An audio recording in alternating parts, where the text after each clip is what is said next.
Мысалы, сендерден сұраса, бұл қазақ деген халық қайдан шықты? Қандай тарихтарың бар?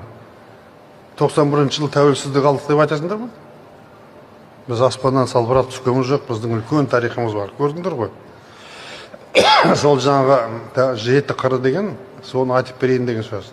Біздің тарихымыз сонау, сақтарды атпай ақ қойып, гундардан шығады. 2,5 мың жыл бұрын. Одан кейінгі ата-бабамыз көне түріктер. Біз ұрпағымыз солардың. Көне түріктер Алтай менен Қара теңіздің арасындағы жерді алып жатқан ел болатын. Атилла біздің Қыпшақ батысқа барған.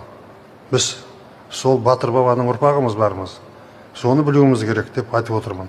Атты үйреттік, дөңгелек жасадық, үзеңгілік, оның бәрі дұрыс.